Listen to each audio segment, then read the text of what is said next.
Like no one's like, oh, snow. Like everyone for Mainers, snow is a part of their community, and when it doesn't show up in December, it is like not appreciated. And that's why I would go out to dinner at night. I'd sit at the bar, have my dinner, and I'd overhear people talk about how everyone was so excited to get snow. So for all you people who love snow, all of you in Savannah right now, that's something that you don't have to worry about, or maybe you miss out on, because we who get snow really enjoy it. So that's my little, I was in Maine. Jeff is in the house. It's raining here too. That's upstate New York, right, Jeff? Yeah, it's raining all up and down it's crazy right the now. Northeast right now. It's just a massive storm front that is just, I bet you they're just losing all their snow too. Now it's becoming ice. So I'm glad I got out of there when I did.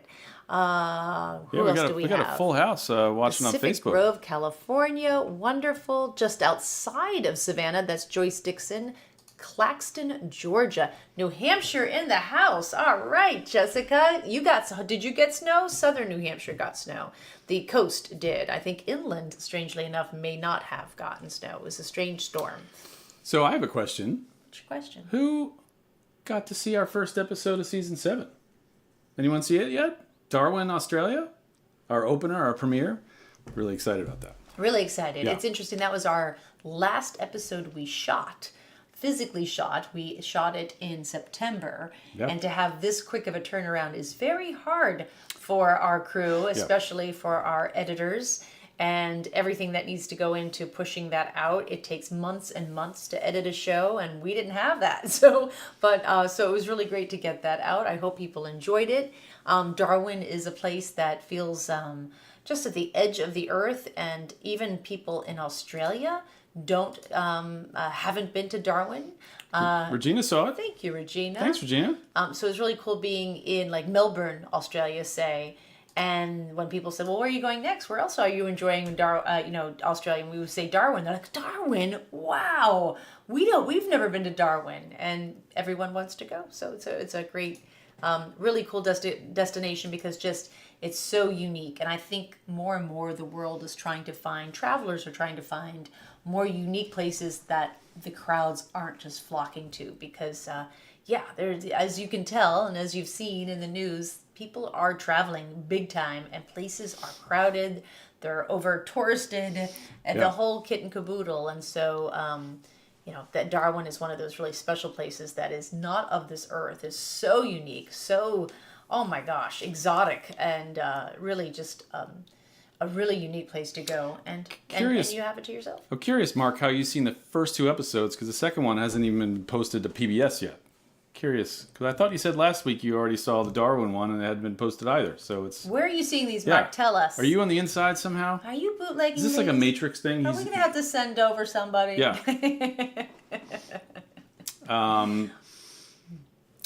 We got your vintage fan Andy Wooten since 1999. Well, all right. Thank Andy. you, vintage fan. I love that. Yeah, so you great hotels, right? Great hotels. Actually, that might be vacation homes, right? 99. That's true. 1990. Yeah, I think you're right. That's my first year of working with the Travel Channel. Yeah. That would be great vacation homes. Talking about some kind of our business, Brent booked his first AMA Waterways cruise. We're really excited about that. Brent, question is, did you book the one with Samantha for July 28th? Speaking of which, we have we have a website now. It's amawaterways.com/Samantha Brown, one word, Samantha Brown. That'll take you to the site that has a little more details about the cruise. July 28th of this year, doing the Upper Danube, and June 15th of next year, doing the Lower Danube. Both of those are on the Ama Magna, which is her boat. I am the godmother. Yeah. And I said that right, because usually I say I'm the grandmother. Okay. I am the godmother of the Ama Magna, and that Ama Magna is the largest river cruise ship sailing on in Europe, I believe. It's it's double the size of most river cruise ships, and maybe just a third more of the passengers, and that's a really great thing to know, because you still get that excellent service. They don't want it to be sort of a cruise ship experience with thousands and thousands of people. It still has a small amount of people, and like a small not necessarily a 1-to-1 ratio between the people and the staff, but they still want that really special service that you get, that experience. My good friend Dan asked if I'm going, and Yes, you are. I filled out a big questionnaire this week that I didn't understand why I had to fill out. No one else did, but I submitted it, and I hope I passed muster. The handwriting looked really familiar. I hope it's approved. That's all I'm saying. So we talked about last week's episode. Chad's in the house. Chad Finley's here. Hi, Chad. He is our sound engineer. Hey, amazing. So as you listen to these episodes, as well as our next one, really pay attention to the sound, because Chad does, and he does a lot of work just sort of collecting pieces of sounds, whether it's church bells, especially in Savannah, or maybe a fountain, or maybe a carriage going over cobblestones. Chad always makes sure that we get that sound isolated so we can lay it and really add to it, because I've always felt that sound is a really important part of a travel show, that it's not just all music that laid in, or me talking. Like, we just sometimes want it to breathe, and that's where Chad's sound comes in. Yeah, and since we're talking about the new season, well, that was Darwin was our first episode this week. Well, I guess this weekend, unless you're Mark. Somehow Mark's got the inside track. I don't understand how it aired today, because today's Tuesday. It launches to the PBS on Thursday. That's interesting. But anyway, someone's in trouble. Yeah. Heads are going to roll, Mark. Trouble, big trouble. But yeah, so we had a little sneak peek this week to talk about our second episode, which is coming at you this weekend, and that is Route 66 in the state of Illinois. I'm traveling a destination that offers an incredible road trip adventure, but not just any road trip, the road trip, that long and winding American icon that beckons us all. It travels through 8 states, starting in Chicago and ending in California. And since I don't have the time to go the whole way, I'm going to focus on the first state, which will give me the full experience in the short time I have. It's the place where the Mother Road journey began, and for me, begins. I'm in the state of Illinois, driving its share of the famous Route 66. I gotta tell you, out of all the travel that I do, road trips are my absolute favorite. Started taking them in 1970s in my parents' station wagon, and I never looked back. I love road trips. I love road food. I love staying in motor lodges overnight, packing up the next day.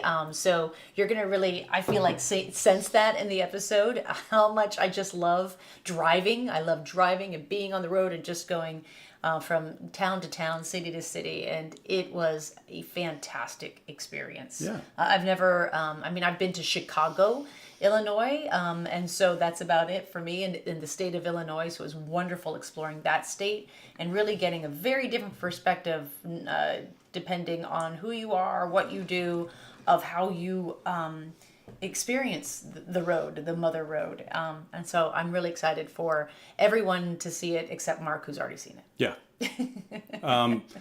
But since we're here today to talk about Savannah in our amazing episode there, we have a special guest. We do.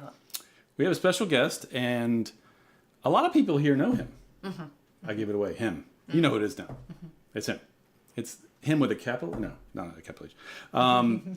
But yeah, so we have our very good friend and special guest, Mr. David Dean. Hi, David? everybody. How's it going? Hello. Good evening, everyone. I think Mark sees it on the dark web. We gotta talk, Mark. While you chat with Samantha, I'm gonna shake our cocktail for tonight, which is the Chatham Artillery Punch, which is the most famous cocktail from Savannah. And if you want a good laugh, read about the history. There's just the history gets funnier and funnier. Is that Tell us. is Tell because us. you get more I and more? mean, one of the We're not gonna one-liners read was about it. how is it not a surprise that the most strongest cocktail of all time was invented by the U.S. government? I can smell. It's crazy. It's so strong. I'm gonna pass out right now. That is freaking crazy. Oh my gosh. Yeah. So I'll come back in a second. All right. I'll be- So David is our special guest. He's always a special person, but he's our special guest because he actually went on the pre-production of this Savannah episode. He joined Kevin They had a buddy vacation, and well, it wasn't a vacation, no. And so David for was me. a part of Got me out of the house. But so, and I realized, so is the reason why you haven't done more of this? Like, why don't you do more of this where you actually go on the pre-pro? I mean, it really helped, I think, understand the show as from soup to nuts. And I know you would love to join us on more things, but why was Savannah the first? Well, I happen to live in Northeast Florida, which is like hours away from Savannah. So it was very convenient for me to actually get in the car and drive up there. I've wondered about this over the years. Most of my adult career in the last 20 years or so has been on travel shows in one way or another. It hasn't always intended to be that way, but I always used to wish that I'd be on the shoot, that I would be there. I could witness what was happening there. I would work on the thing at night, overnight. You could see the stuff in the morning, if you wanted to. At the very least, I'd be able to have all the great food that you guys have. But I came to kind of a realization recently that, we have a really small crew. There are only about 8 people of us that make this great national television show. It's not like a Netflix show with a crew of 500. I'm the only one of this group of 8 who isn't on the set. And so all I have to work with is what I get on the hard drive, what you actually shot. And I can look at it from a much more objective standpoint than if I had actually been there and say, oh, that was so wonderful. Oh, I wished we'd gotten that. I can't wish that. All I've got is what I've got. And as much as I would love to be alongside you guys, I think it's almost better that I'm not. That I think it gives me much more of a clear-eyed view of what you did and does it really tell the story you hoped it would. And Let me sure. interpret that for you. Invite me anytime. Invite me any other time. I'm fine. Yeah, but what he means is, because he's not there, he has a very different, like, clean perspective where he's watching a show, and that's when I'll get like, Sam, you never even said this. Why didn't you ask that? I'm like, not I don't that understand. assertive. I wouldn't talk to you like that. I talk to Kevin like that, but I wouldn't talk to you. Yeah. Well, speaking of talking to me, I had a great time with David on this scout because I'm usually alone, having these experiences on my own, just kind of talking to myself. All by And having a wingman was kind of fun. And I have some kind of photos from our trip. Oh no! Here's David learning how to make a Manhattan at the American Prohibition Museum, which was an amazing scene. It just didn't work for the collective group of things that we did. But the recipe tonight for our cocktail was actually from them. Nice. Here's a shot of David and I after one of the long days at work, having some rye at the local God, who shot bar. these? We went to the Great, which is one of the most famous restaurants in America. It's a beautiful restaurant. I had an awesome gimlet there. We were, that was hard work. I'm sorry. Did you guys do anything other than? Oh drink? well, and then we, it was after the hotel. Okay. Afterwards, we had to celebrate the busy day we had. Wow. And then we actually went to a concert that night, the last night, to see Lake Street Dive. Lake Street Dive. Yeah, I it was. insisted.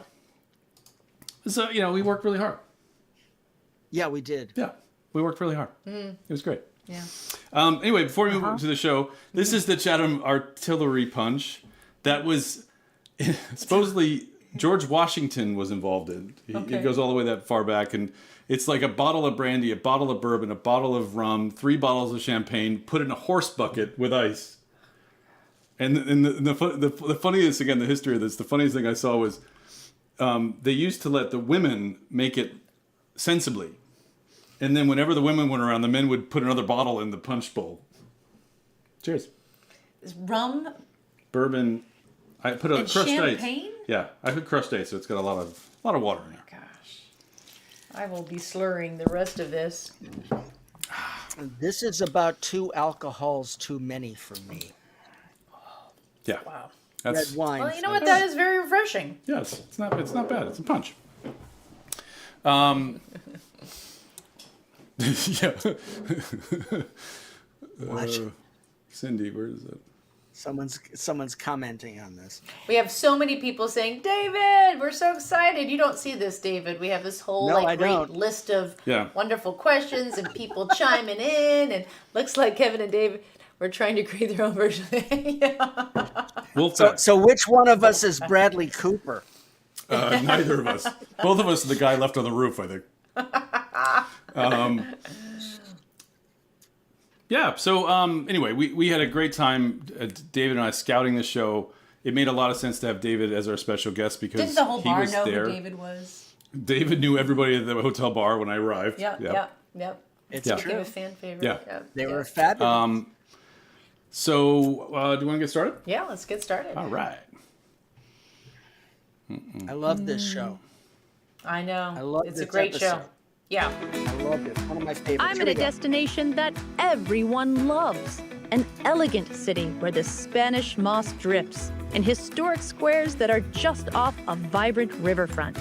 But what it is known for could be misleading for what the city actually is, like an epicenter of art and design education, where creativity flows in acts of service to others, where history is not settled, but still being excavated and forged.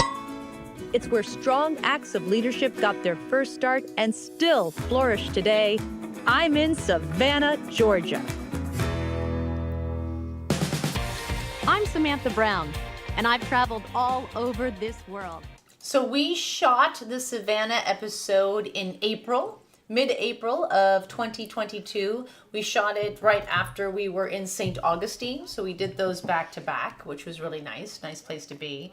And yeah, it's for me, I've been to Savannah, I don't know, 10 times. And what I love about this episode that you're about to see is we really were able to capture a part of it that isn't what you see all the time. I think people just generally love Savannah. I think everyone wants to go to Savannah and they have their general ideas of why they should go.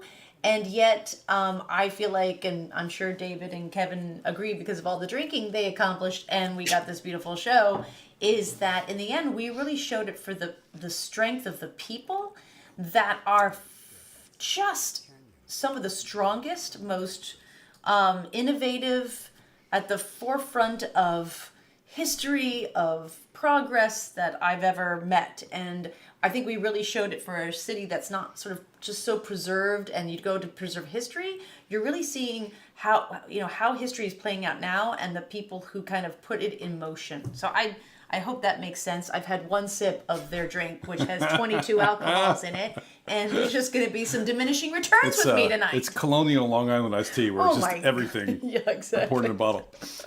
The shows, Survive the Revolutionary shows War. work because of the people in them, and the cast in this is exceptional. You will love all Absolutely. of them. I love what you said, the cast. Absolutely. They really are, and that's how we kind of approach the show. We are casting people for Here we go. their... Yep. Okay. So the last time I was in this city was maybe 10, 12 years ago. And this, to me, is completely brand new, this section of the Riverwalk. How Yes. new is it? So this is the Plant Riverside District, and it opened in July of 2020. So Oh it my- is phenomenal for Savannah. What did it used to be? An old power plant, and it's such a good addition for the town. And you have potentially thousands of people walking by you Yeah. almost every day. And it's just this small little glass box of joy. Yeah, as soon as someone steps right into this space, that's when my arms are wide open. Amelia is a graduate of the Savannah College of Art and Design, or SCAD. The college has helped transform the city into a vital community of art and artists. Amelia's own art focuses on women and inspiration. Inhale the future, exhale the past. We all need to do that, Yeah. right? Right? People say, oh, that one resonates with me, or Yeah, it's just a really absolutely. special thing to have someone connect over it. Like we're on this, I always say we're on the same page. And it's really special too when people, it inspires other people. They'll say, you really made my day. I'm gonna bounce around Savannah and share that joy. I'm like, hey, that's what it's all about. Savannah is So I think you saw a little bit of David Dean magic there at the very beginning, where I'm just kind of walking, and while I'm walking, this voiceover starts happening as you're seeing me walk, and you don't see who I'm talking to, but you're kind of more interested, and then it's only to the very end that we then see me enter into the art studio, and now we're in the scene, and that's something that David does just perfectly, right, David? I'm going to let you explain it a little more. Too. Yeah. I love that intro to her. I love the fact that we have a drone shot from above of you walking into that studio. True, yeah, and it is so hard to get drone shots in cities. There's a lot of regulation against that, and it was totally illegal that we got that drone shot. I'm only kidding. I'm totally kidding. You can't bring up a drone. The drone won't fly. Yeah, so you're so right. But I love that beginning because it kind of, whenever we do these shows, we really work hard not to make it like Sam enters the store, Sam talks to the artist, Sam learns about this. We really, there's sort of this layering where you don't know what's happening as an audience member, but you know at some point you're going to see where I land, and I love where I land there. You know, one of the things that we really worked hard on for this episode, David and I, is we knew we wanted to get SCAD involved in the show somehow. That's so true. Yeah. We looked at at least three different potential things that touched on SCAD, and in the end, us walking that ourselves, and we literally walked in that store. We didn't know her, and was just started talking to her, and there was a little thing on the I think we got a shot of it that basically said that she was a SCAD alumna. Yeah. And you know, I think my very uncultured opinion, I've never lived in Charleston or Savannah, but I think, you know, Charleston and Savannah are rather close to each other. Some people, you know, get them kind of mixed up a bit sometimes, but I think SCAD is one of the things that really changed Savannah. Not like it was a bad place to start with, but just it's got a very different feel to Charleston, I think, because I think all the SCAD graduates stay, and they add so much culture and nuance and art to an already beautiful city in a modern way that you just go up and down the streets of Savannah and you see it. You see interesting things, and it usually has something to do with SCAD, either someone at SCAD or something SCAD themselves did as a school, or someone that went there. Yep. All right. It's true that we met Amelia at the last minute, and she was absolutely perfect for it. And I've actually met her a couple of times since. Is that right? I have, and I have this we're over here. Yeah. This is the piece. Where are you? Where's my camera? There you are. Perfect. Right there. There it is. Yeah. This actually, I bought this. This is actually the piece that she showed you. Oh my gosh. And I met her, and she is by far is for its neighborhoods and your ability. The person I've ever met. Yeah, she's wonderful. Yeah. Okay. To wander from one to the next. Well, this neighborhood is called Starland District, and it has a beautiful blend of SCAD students, the locals, the tourists. You can see even the architecture of the houses, you know, it's Victorian. It's absolutely just a great blend of everything wonderful about Savannah. I'm Kay Heritage. I'm from the other South Korea. And we created Big Bond to have a community space that serves wood-fired bagels and wood-fired pizza. So I'm sure you've gotten this before because you've got a good Jewish community here in Savannah. Yeah. What's a nice girl from South Korea? What does she know about making a good ethnic Jewish bagel? Right? Did you get any kind of blowback from that? Oh yeah, all the time. Like, what? You know, South Korean making bagels? They just couldn't, comprehend, but I had no idea how hard making bagels was. So why did you go with the bagel then? Because we didn't have it in Savannah. We didn't have wood-fired bagels. So these bagels are Montreal inspired. So Montreal bagels, they're hand-rolled, wood-fired. It's not like the New York bagel, which is Correct. a little more dough, Yeah. these are thinner. And when I saw the video for the first time, I'm like, oh my gosh, we've got to bring that to Savannah. Yeah. Whenever I talk to people who are in the food business, whether they're restaurant owners or chefs, they always talk about the fact that their ingredients are the key to their success. Yeah. But you really feel like your success begins with your employees. Oh, yeah, absolutely. You actually open your books to them so they We can see do. what it means to Yeah. own a business, run it, see the profits coming and going, so they have a greater knowledge. They're just figuring things out. And I was figuring things out too. And I thought, if I can just share a little bit what I'm learning as I go, whether it's a business or life skills, you know, how to communicate with each other a little bit better, how to have a little bit more respect for each other. If we can just instill that a little bit, you know, to these young people, that everything is about relationship, I think they'll do better, you know, make the world a little brighter place. Travelers will say Savannah is I love her, and there's so many, there's so many restaurants we could have done in Savannah, right? Yeah. And we chose Kay because of the idea that she keeps her books open and how that serves then the community, because that was that was a real theme with Savannah, is how everyone that you're going to see, everyone we cast, is a part of the community, and they feel that responsibility, and to be sort of a mentor to younger people as they understand and want to own their own businesses. That's just a level of that community that we've never seen before in Places to Love. So we really wanted to show that, because you would never know walking by that beautiful corner restaurant that that's what was going on. So that's something we wanted to share. The bagels are great. Yeah, that's right, and they're really, great. really And you good. used to live in New York City, so I know. You know, I know. yeah. Well, I miss them. You know, I miss them terribly. Yeah. And I've actually met her again. I actually went back to Savannah last year and stopped by her shop. And she was telling me that the next week she was going to be filmed again by Guy Fieri. Wow. And I told her, geez, it's probably not going to feel the same as when we shot you. And I have seen the segment that features her in the Dives and Drive-Ins show that he does. It's very energetic.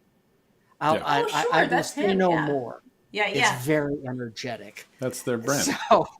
So we were lucky to have her, and she's a wonderful, sweet person, and she was so happy to remember me. And I brought home a dozen bagels, and they were gone in 2 days. So you showed us Amelia's painting. Are you going to show us a K bagel? Are you going to pull that up and have some avocado? No. Yes, I froze it and just brought it out for just this very moment. Why not? It's a great walking city, but locals Now is the time for you to show what you've got. say it's a great running city. 3, 2, and go, everybody, run! Go get that mile! Go earn that beer! I'm joining the Service Brewing Run Club, which meets every Thursday and welcomes those travelers as well as locals. Craft breweries embed themselves in the community, and a great way for us to bring the community to the brewery is by establishing a run club. I'm Kevin Ryan. I graduated from West Point, served in the Army for 8 years, commanded 2 companies in Iraq in 2003, 2004. And after I came home, found my way into craft beer. Our mission with craft beer is to give back to those who serve their country and community first. People took care of me while I was in the service, and now I get to give back to those who served through our beer.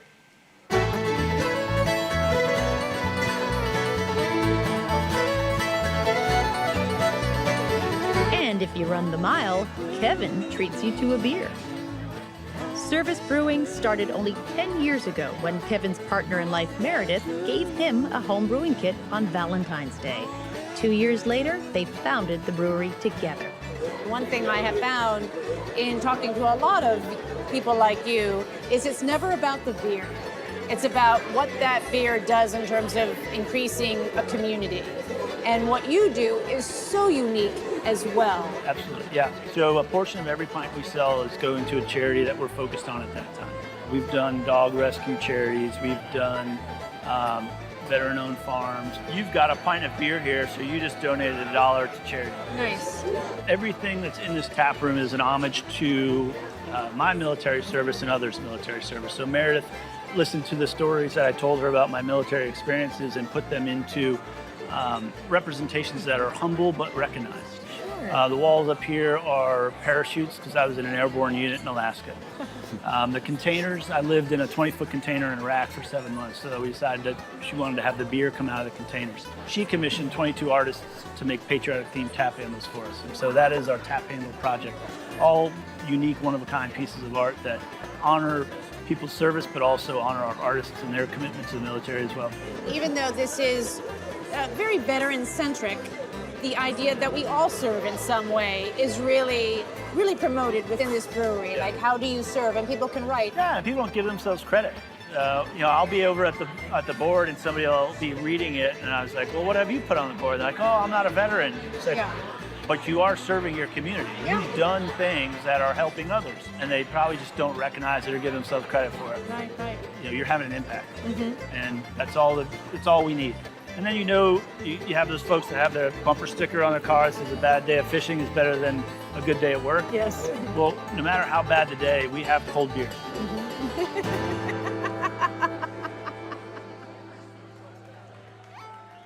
My name is...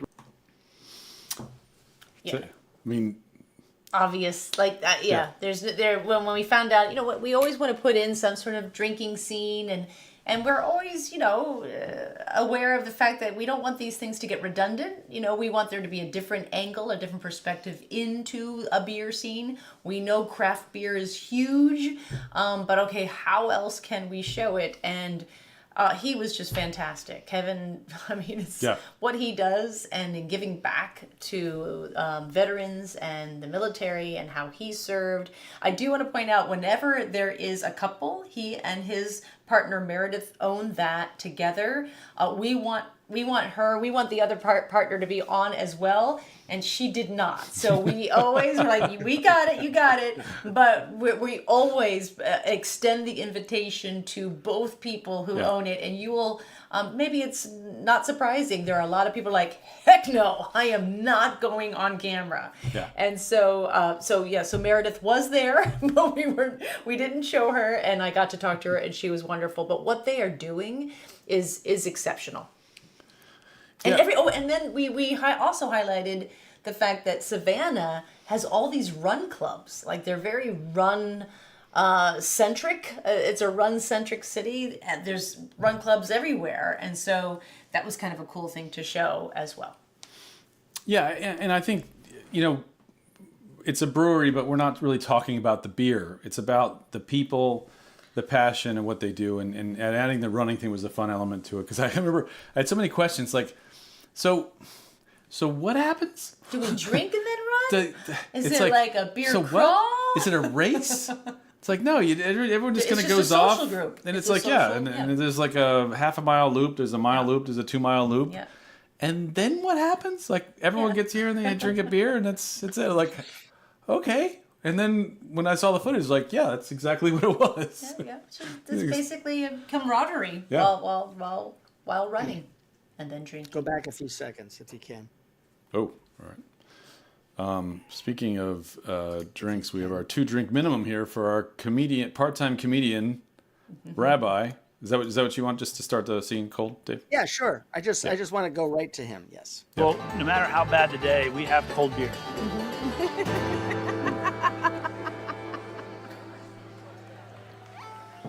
My name is Rabbi Robert Haas, and I am the 14th spiritual leader in the history of Congregation Mikveh Israel. We're the 3rd oldest synagogue in America, having been founded in 1733, and we're also the 2nd oldest house of worship of any religion in the great state of Georgia. 75% of my household believe we're the best synagogue in all of America. My 2-year-old son is a holdout right now.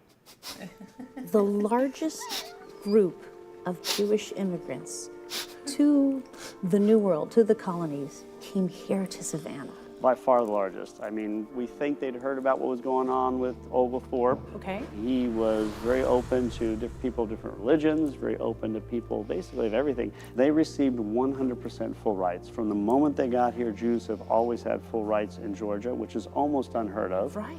And really quite remarkable that even after Oglethorpe was no longer here, and after he died, these kind of rights still remained. How many people know this history when they walk through your doors to get the, I mean, this is absolutely unknown. I feel in my world, in the history that I've learned, that there was this group of immigrants just against all odds got here at a time that was just perfect. The idea that there were more Jews in Savannah, Georgia than New York is really not even a thought in their mind. They can't even imagine that. I mean, there were more Jews in the South than the North until probably the 1840s. So this congregation is founded close to 300 years ago, and this room really represents the treasures of those 300 years. Most importantly, this one. This is the first Torah scroll to come to America. It was brought here in 1733 on the boat with the first Jews. It was already old, so we think the congregation that owned it, Bevis Marks in England, sent their oldest Torah scroll, not believing that 300 years later we'd keep it. Because when you stop reading the Torah scroll because it's got damage, you bury it like you bury a person. It's like the soul has left it. But of course here they didn't have any other ones, so they kept it. And then 4 years later they sent another Torah scroll, their other old one, so we have two 15th century scrolls. Wow. And you actually have a letter from the very first president of the United States, which really kind of sets the tone of how long you have been here, that you've been here before there was even the signing of the Declaration of Independence. This is the first letter ever from a president to a Jewish community. But you're also a part of Girl Scout history. Which is awesome. Girl Scouts were founded in Savannah, and when Juliet Gordon-Low founded Girl Scouts, she picked 5 women to be the first Girl Scout leaders, and 3 were from our congregation. Probably my favorite piece of history is not the Torah scrolls, which are amazing, it's not the letters, not the first circumcision kit to come to America, but it's this one right over here. That is the first receipt for Girl Scout cookies. What? Because Gottlieb's Kosher Bakery won the contest with oatmeal chocolate chip. So this bakery actually baked the cookies for the first time here in Savannah. And since that time, for the most part, Girl Scout cookies have been kosher, and they're still kosher to this day. The Girl Scout. Oh, you know, that was just one of those scenes love where that scene. Yeah, me too. God, everything is so good. a revelation. Everything. Yeah. And then him again, the cast. Like, he couldn't have been better, right, David? We don't mention this. I mean, you alluded to it earlier, but the rabbi is a stand-up comedian. Oh, that's right. Yeah. He does stand-up. You know, Yeah. a minister, a priest, and I walk into a bar. You know, and that's why, I mean, his timing is so good, and yet his stories. I mean, the first Torah to arrive in America, and it's there, and you're looking at it. Yeah. It's breathtaking. We had to cut out a lot. I realized that because we had that in the show where he talks about being a stand-up comedian, but okay, that has to go because there's so much. And then the other thing we had to cut was above. I'm not religious at all, so I don't know the icons or whatever. But above was the hand like this, like Spock. Oh yes, Remember yes. that? There were stained glass windows throughout Stained glass the windows, synagogue. and there was the hand with this symbol, and I was like, "What? Why do you have a? Isn't that Spock?" And he said, "Well, Spock, Leonard Nimoy, was Jewish, and that's a symbol for help me out here, my team, peace." I don't know. It's something like I had no, boom, I had no idea. Now everyone who's Jewish probably knows that, but for those of us who aren't, that just I couldn't believe it. Like, well, Leonard Nimoy was Jewish, and he was giving basically a Jewish symbol, and like peace, And another funny story about the rabbi is that his previous congregation was in Houston, and if anyone remembers our season 5 Houston episode, the deli owner Ziggy was in the same congregation. Yep. They knew each other. I didn't know that. Yes, Yeah. they knew each other. Absolutely. No, I didn't know that. Yeah, it's a small world. Yeah. Scouts have certainly grown from that original 5, and today I've come to the birthplace of Juliet Gordon Lowe to join a few current Scouts for an endearing ceremony called Over Teacups. Tea and, of course, cookies are served to young women who are transitioning out of the Girl Scouts as they are graduating from high school. We are right now in the room where it happened, right? This is sort of where the movement was born. Not only the founder, but a movement. Do you feel that energy being here? It feels weird because like this was once the place where this was just an idea, and now we are the idea coming to life. Yeah. I feel so much more like I'm in the presence of somebody. I feel like I should be proper and poised and like proper posture and smile and yes ma'am, thank you. You just sort of assume this time period, Yeah, a little more I'm just formality. So what's one of the favorite things that being a Girl Scout really taught you? Was it confidence? Was it empowerment? It's definitely the leadership for me. I gained a lot more confidence and I got a lot more courage to, speak out and help out around like all the things we do in our troop. It's more fun to talk to people when you have more confidence in yourself. Nice. And you can show your personality more. I like that. Being a Girl Scout, you have to ask people to get the cookies right. So you can't just like look at them and hope they just come and buy for you. You have to talk to them and you have to talk to the people in your troop so you can make friendships and just socialize in general. So many people visiting Juliet Gordon Lowe's house might have this impression that the Girl Scouts was something that happened in the past. What would you like people to know as they tour the house about the Girl Scouts, about being a Girl Scout that they might not get by going from room to room? This is a place of empowerment for women, but also that Girl Scouts is here and Girl Scouts is here to stay because we have a job to do. And that job is to inspire future generations of young women to be themselves and show the world what we can do. Well, I'm going to eat a Thin Mint on that, that's for sure. I love that. Jeff Rublick, how do they leave the Girl Scouts? Stomp on a cookie? Yeah, exactly. That would be a good way to leave. But no, we were, this was such a nice discovery that this is what they do. And we were invited to this. Anyone walking through the house wouldn't see it.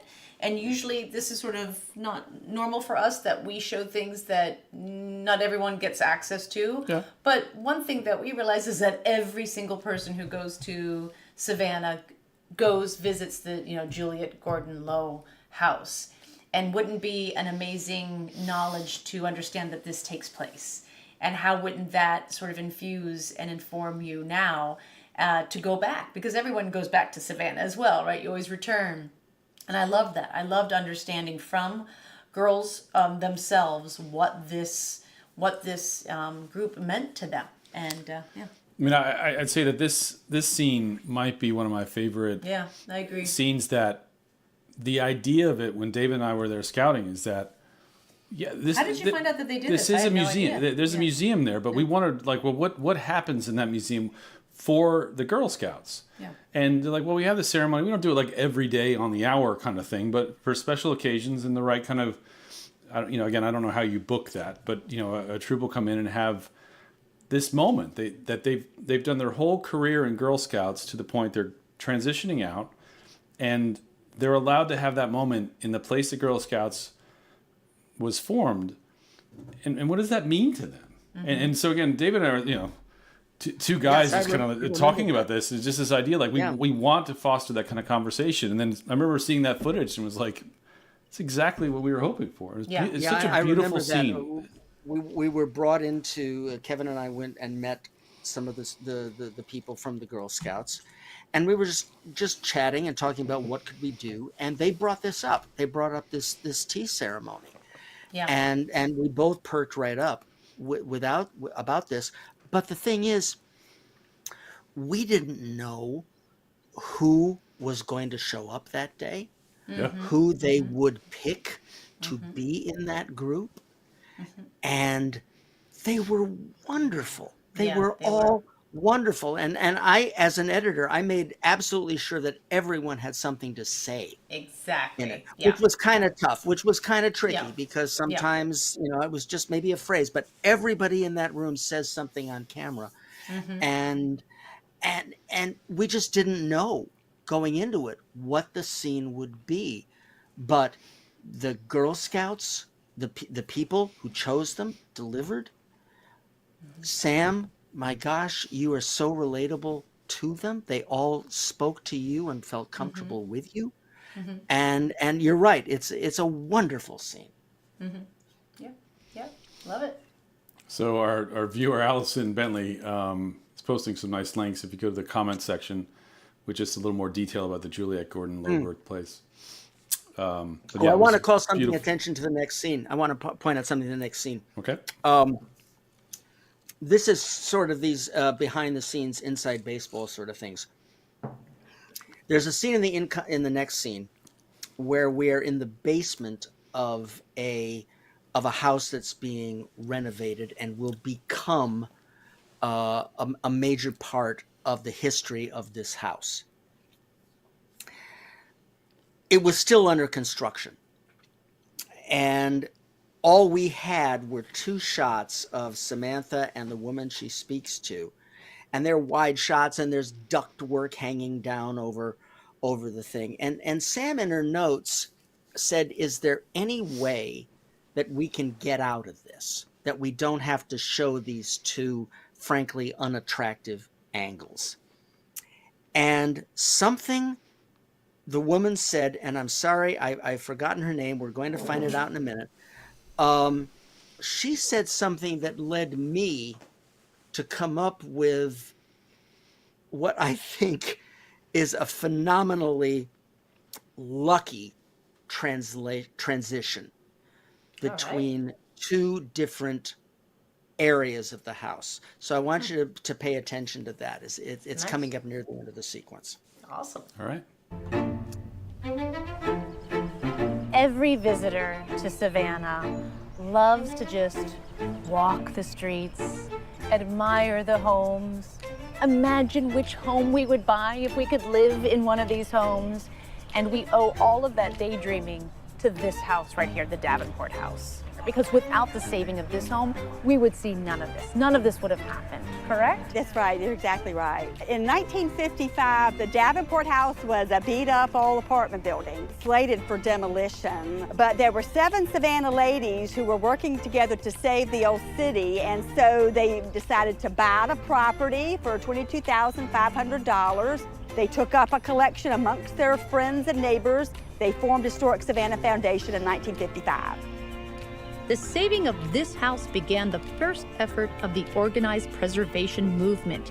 It's now a museum where you can get a clear idea of what it was like for some people to live in 19th century Savannah.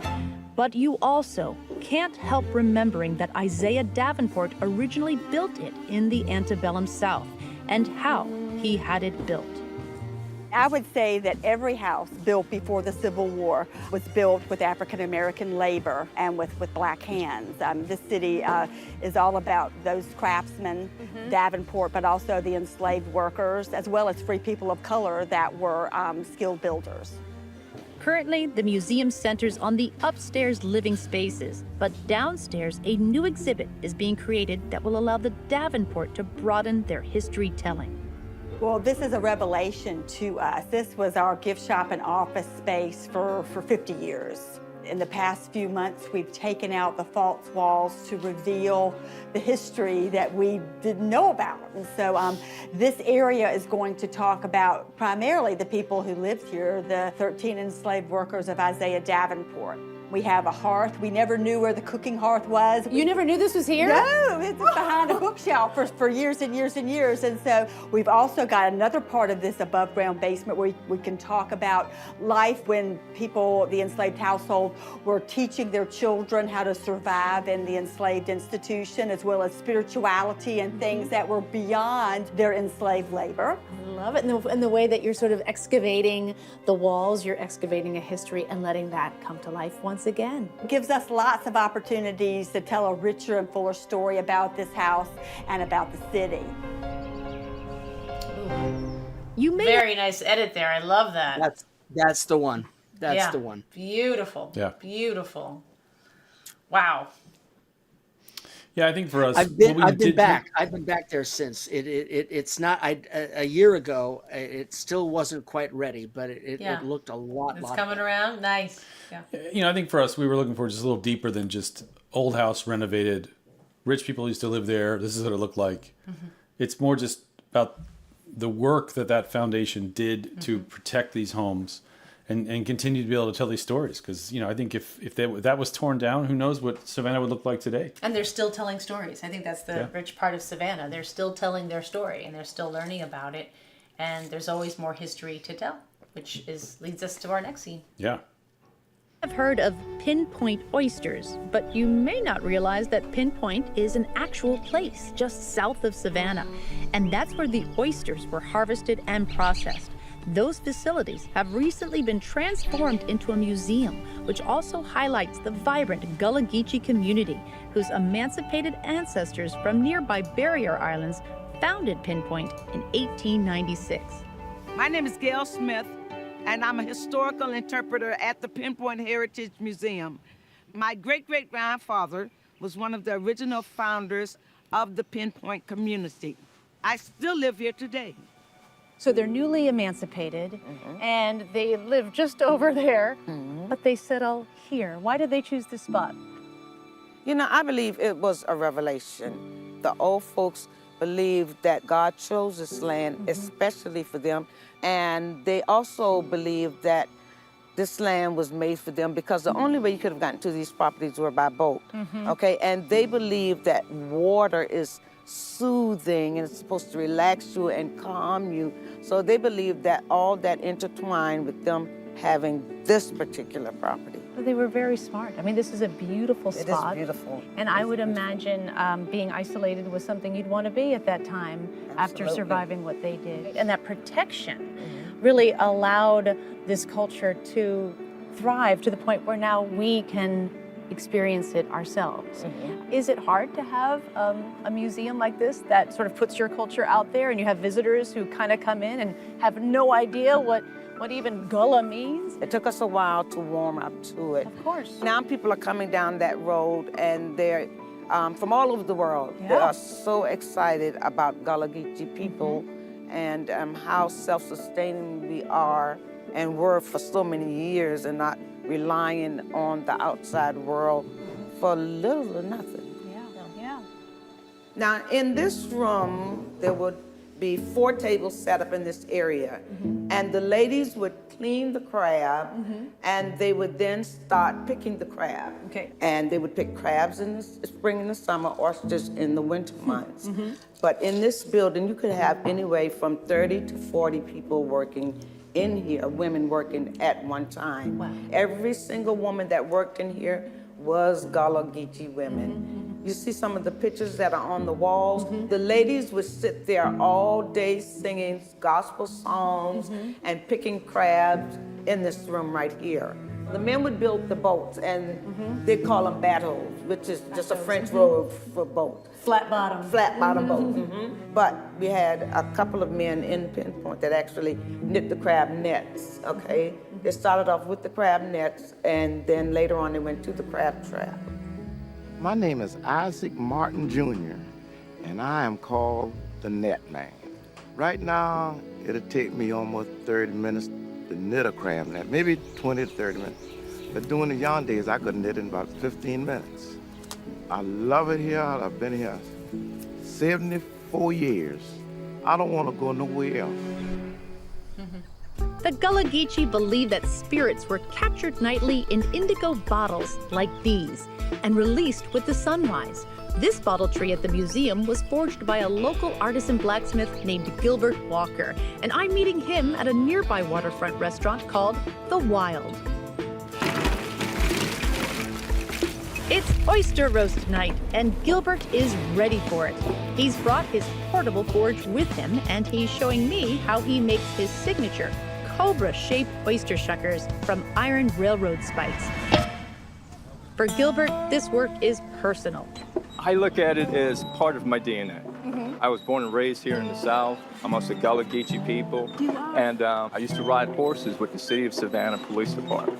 You were a mounted police officer. I was a mounted police officer. Wow. So You're our favorite police officers. Everyone loves That's right. Oh, the kids everyone love loves a police officer on a horse. the kids love me. What did you learn about your ancestry, your ancestors, and blacksmithing? Even though I'm a historian, by choice, I started thinking about the enslaved. Started thinking about the enslaved Africans that were imported here for that skill level. The heritage itself is very important for me. The culture itself, the endurance of the Africans, to last and still show their skill level is very important to me that I participate in things like this just for history's sake, if anything happens. I'll tell you, before we get to the last scene, just 3 great characters with Gail, Isaac, and Gilbert. No kidding. No kidding. Yeah, that tell their story, that want to tell their story and be a part of that story. And to really promote, like he said, the resilience, the endurance, and the skill level of enslaved and then free. They were I love this that sort of, there's a triumvirate with the 3 of just kind of setting that tone of the people you will meet in Savannah. Yeah. We did not meet Gail. I remember that when Kevin and I went to scout this museum. So she was just recommended to us, and my gosh, I mean, who better to tell that story? And we did have a sequence where the net man tried to teach Samantha how to do a crab net. Yeah. And he had tried to teach that to me on the scout. It was pretty pathetic. I'll be honest with you. It was yeah. I was glad that you were doing that for us, because I was sitting there like, I would be way worse than that. I don't know. You might see. I think you'll see a little bit of him trying to do that with Sam in like the ending. I can't remember whether maybe because I think because I remember now seeing that the fact that you're like, this is really hard, and really what hard. Then it's really we're there hard with him. He really wants to teach it to you. And I know this is going to be really hard, and the scene isn't about me learning to make a net. It's about watching this artisan, really. So I think we did it, and I remember telling the camera crew, we're just doing this just to do it.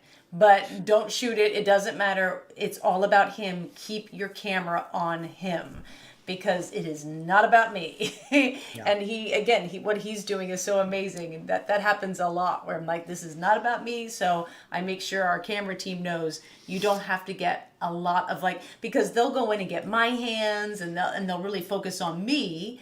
But we make sure, but you gave me the heads up, David, because I remember just like, this is not gonna look good, and this is not what the scene is about.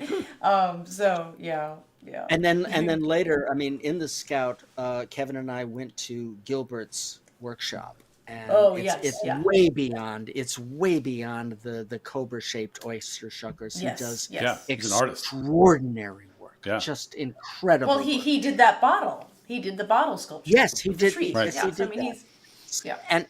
And we were talking about the ironwork that we had seen in Charleston, and he knew. Yes. Was he an apprentice, Kevin? I think he studied under the guy that founded the blacksmith school in Charleston. I think that was the story. The man that there's And he's that good. And I just want to say one other thing. We don't do a heck of a lot of slow motion, but in this sequence, boy, did it pay off. I mean, it was just wonderful. And now let's eat. Wow. All right, I have no idea what to do. Okay, there you go. There's no rhyme or reason, just go for it. Just go The oysters are ready, and joining me are some of the great people I met on my trip here. You go out and you grab them and bring them home for dinner. Nice. I also got to try out one of Gilbert's Cobra Shuckers, and he's right. It fits perfectly in my hand. Oh, like that? And now I've got it cracked open? All right. And I might find a pearl. And you might find a little crab. And just eat. There you go. There's hot sauce. Oh my gosh, this is wonderful. By yourself,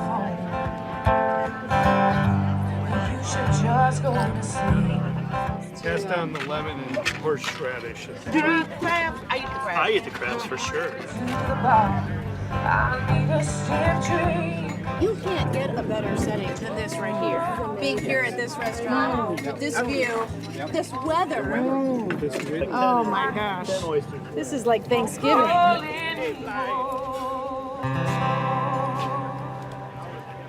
And so when you come to Savannah, you're going to find beauty everywhere. I mean, the trees are beautiful, the architecture is beautiful, there's so much to do. I've even heard they may even sell alcohol somewhere in town.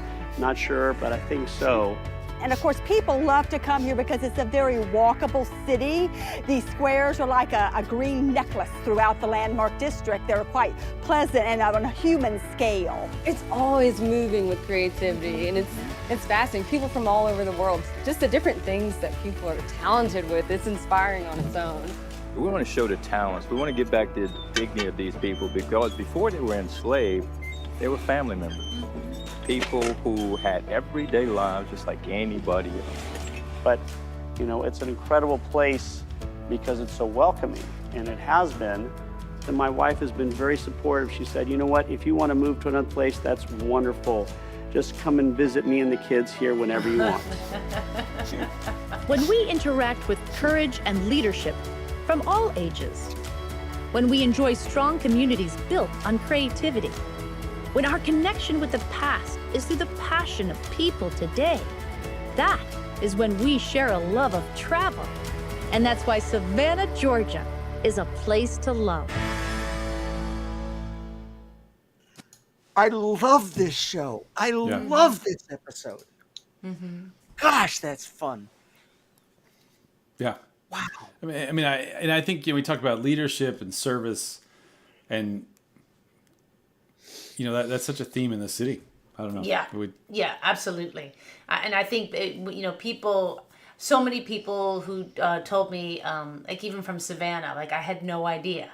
And that's when we know we've done a really good job, when people, even their own sort of citizens, are surprised, delighted, and just how what a great city it is. And I think it's funny because everyone loves Savannah. We didn't have to convince a single person why they should go to Savannah initially, but I think we gave them more to discover, and we really gave them that motivation to get to know the people, because it really is the people there that make that city. All that beauty that city holds, the river, the gorgeous architecture, it's really those people, and I think we found the right ones. Yeah, and I was happy that David was with me on the Scout, because it must be nice just to have someone to work off of. I was his goose to the Maverick right there, and it was good to have. But I think we met so many great people that we didn't feature in this episode. It was so difficult. We looked into Irish history. We went into a pub and we got a wonderful Irish background. Because this like the second largest St. Patrick's Day, if not the largest. Yeah, the largest in the world. The largest in North what's the America. largest? Much The bigger largest than New York and Chicago. The largest what? St. Patrick's Day. Oh, that's Savannah. Right. They turned the river green. Right? No, Chicago. I don't think they do that in Savannah. No, they do something with the river. It's huge. It's a huge thing but there. We just ran out of time with it. It was just, but yeah, there was that much to explore. Yeah, and it was, but we had, again, different stories related to SCAD. We had, I think some other food things, the American Prohibition Museum, which was fun, a great cocktail. Obviously I love my cocktails, right, and they have a museum there, which is interesting about Prohibition, but they do serious cocktail classes there. Really interesting tastings of things, and it was a really legit thing. So Lynn's saying they do dye the river green there.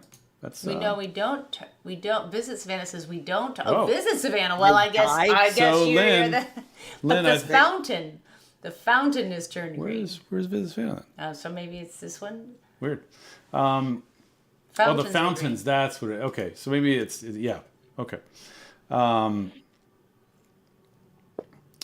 But yeah, so it's it's one of those things that it's always, why do we pick who we end up featuring? And this was a real tough one for us because we had some amazing people that we ended up not featuring in the show. And you mentioned that Irish story. It was so interesting how all the Irish, that Savannah was an Irish city for a while. Like there was so many Irish immigrants and they were welcoming to the Irish immigrants, as where places like New York, they were not.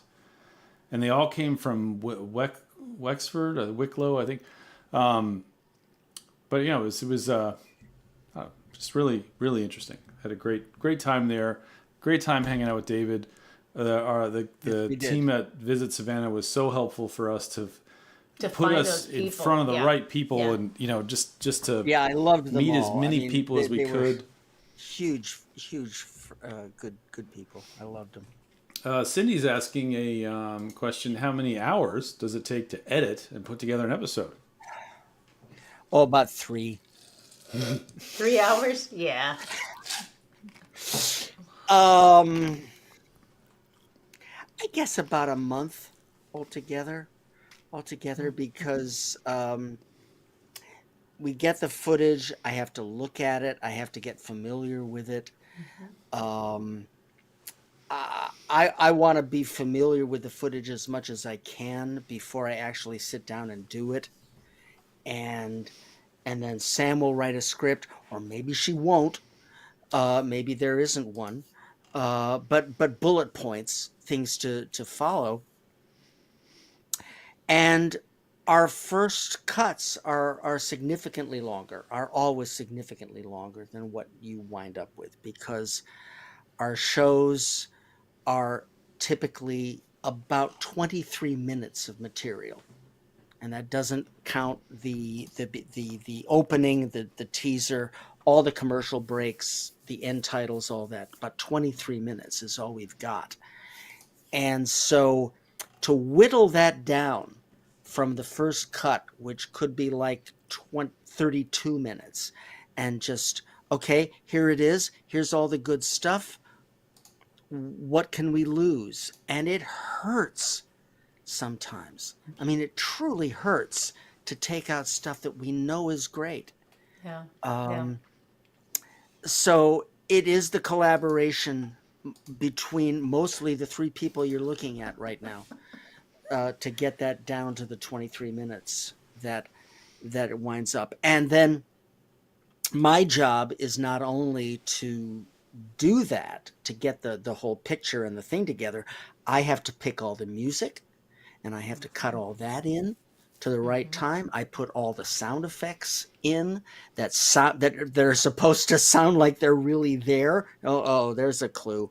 Some of the sound you're hearing is not really the sound you're hearing, but that's all part of it. And the whole thing is to get it down to about 23 minutes. So I guess it's about a month or a few days earlier than that. But yeah, I think that's about right. it. Roseanne asked a question just about when is it on, and a few people have kind of chimed in just to kind of establish that this episode was from last season, and we try to use this window of time and preparation and launching of our new season to kind of recap the previous season, because honestly, we're not allowed, with our license with PBS, we're not really allowed to broadcast our own version of these shows for 6 months anyway. On our own platform, it's only available at pbs.org. So to be able to watch this episode, you can go to the PBS app or pbs.org, or go to our website. It's embedded into our website. If you just go to samantha-brown.com, TV season 6, and then go to Savannah, and it'll be embedded in the thing there. So you can watch it anytime you'd like. But our new episodes coming out this weekend is Route 66. That's the new one.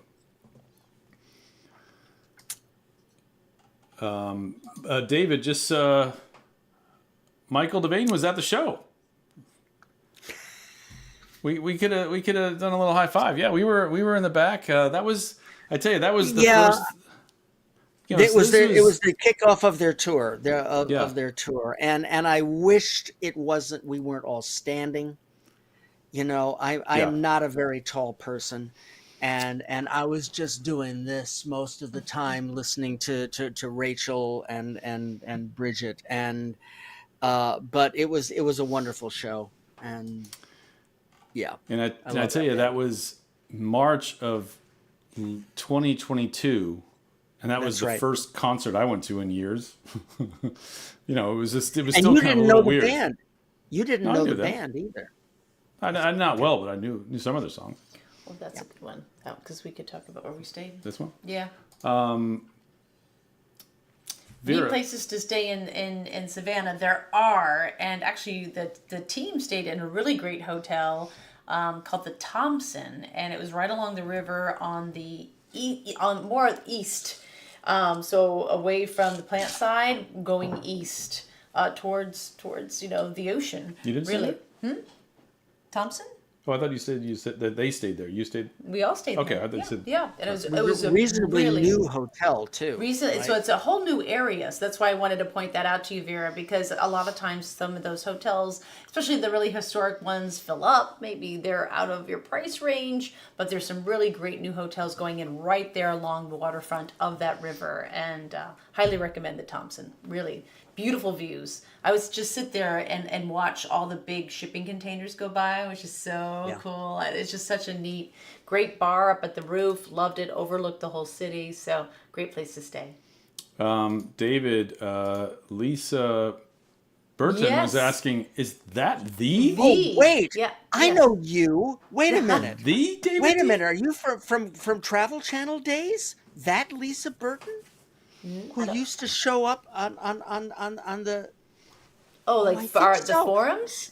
You mean, did she work for Travel Channel? No, she was a fan. She was a fan from the start, Sam. What? From all those years ago when she was on you mean AOL. the forums? Oh, well, yes. Okay, all right. Yes. You mean like, the Captain Tuttle, yes, Mother that Orange, era, Father that Orange, whole era. XX. Hi, Lisa. Hi, Lisa. I just noticed something it's me. That's similar between David's background and our background is that we both have these hard drives here. Yes, that's right. Oh, yeah. That a little behind the scenes. Each hard drive has one episode on it. Yeah. That's right. This is my new episode. I'm working on it now. Yeah. It really happens. I don't even know why I'm able to be here tonight. I'm busily editing one of our new shows. The last one, right? Then we're done. It's a hard one. Yeah. Right. Okay. Just going through. Lynn is a tour guide at the Juliet Gordon birthplace. Yes. Thanks for highlighting Girl Scouts treasure. Yeah. And thank you, Lynn. Thank you for tuning in. We appreciate that. Yeah. Oh, hey, David, our friend Stacy from Houston. I know. She's been threatening. I know. We got to do that. Yes, we do have to do that. Hi, Stacy. He's wonderful. He actually he gave a nice talk on Holland America on a recent cruise we did because I give a speech and then David was there, so we just brought him up, and the crowd ate it up because, again, when it comes to the behind the scenes and creativity, David's kind of the guy. Like, I'm just the cute face. Oh, wait, Mother Orange, Father Orange, go up there. Yeah, Mother Orange, Father Orange. So, Dan, way back, this is probably before, you were probably 10, before there was Facebook and, anything. There was forums. And so that's how people, and Travel Channel kept forums, and you would write in after the show and be like, I thought that show was awful and she was awful, or I love the show. And then basically there was just this really great community, and they've been with me for almost 25 years. And it was Mother Orange, Father Orange, because we were fellow Orangemen. We all, Father Orange was a professor at Syracuse University, and I went to Syracuse. She still was orange. They're probably, you do too. That we are still in touch. There was Ashley Kristen X, and we are still in touch. She joins me every year at our big party that we hold for Places to Love. Captain Tuttle, remember him, David? Of course I do. International Doc. So no one had their real name. So was Lisa? Was that her real name? Because no one had their real name. You would have an alias. And I knew her. I knew who she was. You know that Sure. name. I'm so sorry. I don't. I met her one night. I think we met at Disney World. Yeah, no, I've met quite a few of my vintage fans as well. It's just wonderful. And speaking of meeting David, I forgot to mention that when this show did premiere, we're talking about Route 66 airing this weekend. Well, a year or so ago, this was our new episode airing, and David went back to Savannah to the they had an awesome viewing party. That's true. Yeah, and David kind of represented us there. Unfortunately, we couldn't make it. David, Jeff's asking a question. Why 23 minutes? Isn't that the time for shows with commercial breaks? And obviously on public television, we don't have the kind of commercials that commercial television has. There's a few in there for our sponsors, but a lot less than normal commercial television. So why 23 minutes? That's how the show itself, if you watch it on your television, runs 27 minutes and 45 seconds. That's the allotted time. And yes, he's counting. Well, they make us count. That's his job. Yeah. They make it. Now, you've got the opening title sequence, which varies. You've got the opening title sequence, which is 20 seconds. You've got the sponsors, which are currently 3 minutes. A minute and a half on the beginning, a minute and a half at the end. You've got a 14-second thing saying, for more information, go to our website. And then you've got 30 seconds for the end titles. If you subtract all of those, what you wind up with from the bulk of the show, from the point of the first fade up after the first commercial break to the fade out before the for more information thing, that's 23 minutes. And now you know. Great. Lisa said she doesn't remember her username, but maybe photographer? Okay. But hey, your story checks out. If David remembers you, I do. Absolutely. I do so, Lisa, thank you so much. You are truly a vintage fan. You've been there, and I'm really glad we're reconnecting, and I'm really glad you're here. Thank you. Speaking of fans following our footsteps, Tanya went to the British Virgin Islands and followed the path we took to the baths and the Soggy Dollar Bar.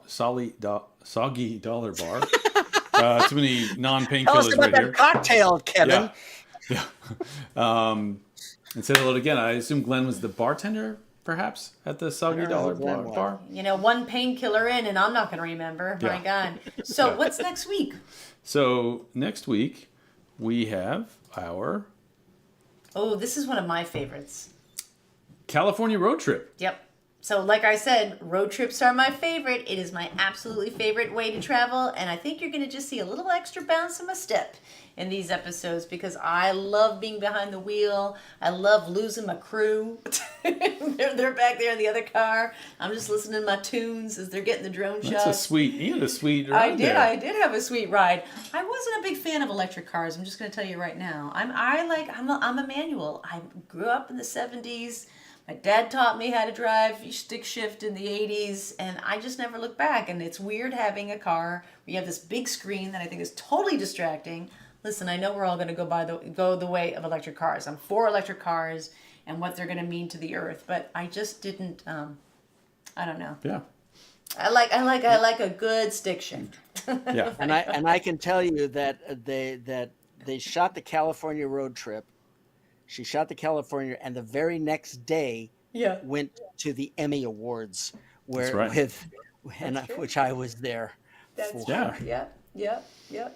Yeah, and that road trip, we start in San Diego at the Coronado Hotel and go all the way up to the desert in Borrego Springs, and then end that at Big Bear Lake, at Lake Big Bear. Sounds good. All we always said the California, the ocean, the desert, and the mountains. Yeah. All right, guys. Great. Thank you so much for joining us, everyone. David, Thank You're you. special Thank to you, us. everyone. Thank you for Kevin and Samantha for inviting me. I am so happy to share my work with all of you. I love this job. I love this show. I love these people, and I love connecting with all of you. So thank you so much. We'll remind him Yeah. of that tomorrow at 8:30 a.m. Actually, No- right now, no when David and I kidding. both have to watch a edit right now. That's right. We have a mix we have to listen to. Yeah, that's our life right there. Anyway, thanks you, everyone. Good night. Good night. Good night. See you Good night, next- everybody.